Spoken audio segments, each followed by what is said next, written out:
Hey, ladies and gentlemen, this is Carmine Sabia for Explain America, and the question right now is, could Joe Biden be replaced on the 2024 Democrat ticket, and could it be with Michelle Obama? Some recent activity has people thinking it might just be. Before we get started, please make sure you like, comment, share, and subscribe. Those little things really help us out, and they help our channel continue to grow. Look, Michelle Obama is by far the most popular Democrat in the country. It's not even close. She beats her husband. She beats everybody. And she's done nothing as far as politics. She's never held a political position in her life. And by all accounts, she doesn't like politics. But the fact is, she's highly electable. Look, we live in a world where people like The Rock could become president. You know, people love celebrity. People love name recognition. Michelle Obama has that in droves.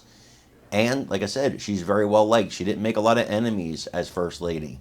Now, we don't like her policies. We laughed at her school lunch program. But Democrats and a lot of even, middle-of-the-road Republicans, they like her. She's a very formidable opponent. And according to some Fox News people, some things she's done recently have raised the question, could she be the one to replace Biden, if anybody does, in 2024? I want you to watch this clip from Fox News, and then I want you to give me your opinion on it. So please remember to like, comment, share, and subscribe. Again, it really helps us out. I'm Carmine Sabia for Explain America. We love you guys. God bless you. Take care, everybody. South Carolina is the place where they're starting their democratic process. But Dean Phillips is in New Hampshire. He's campaigning, and Will had a chance to talk to his campaign manager, Jeff Weaver, about what he's up against. Here's how he tried to explain their status in the Democrat Party. This campaign is moving forward. The excitement on the ground is growing. The crowds are growing. And we think we're going to surprise here in New Hampshire. It's not clear we're going to beat them outright, but I think we're going to do much better than people think. It's going to spark a movement across this country to get a nominee on the Democratic side who can beat Donald Trump. The antidote to anti-democracy is democracy. And so I encourage people in New Hampshire and all across this country to get out and vote. The antidote to anti-democracy is not less democracy. And that's, some in the Democratic Party seem to think that you fight authoritarianism with less democracy. And I just disagree. I didn't understand a lot of that.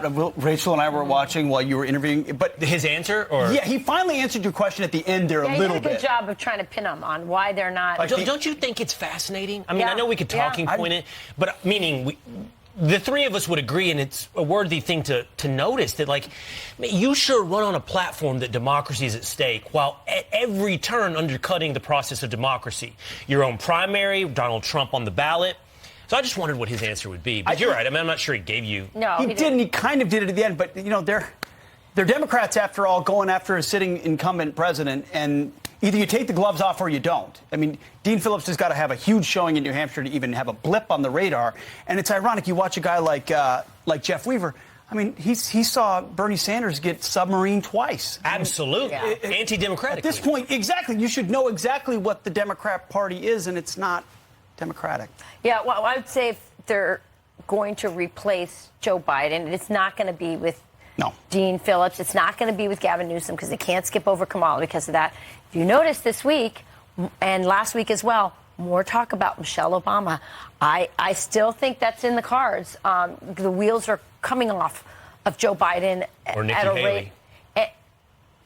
As an independent. There's already Democrats crossing over. Well, they already have, and there's the conversation around the no labels candidacy, whether that could be a unity ticket there. I mean, as we said at the beginning of this year, expect the unexpected. Because if these polls stay this way, it's going to be a crazy ride. Yeah. Nothing is inevitable at this point, certainly on the Democrat side with Joe Biden. Absolutely. All right, we've got another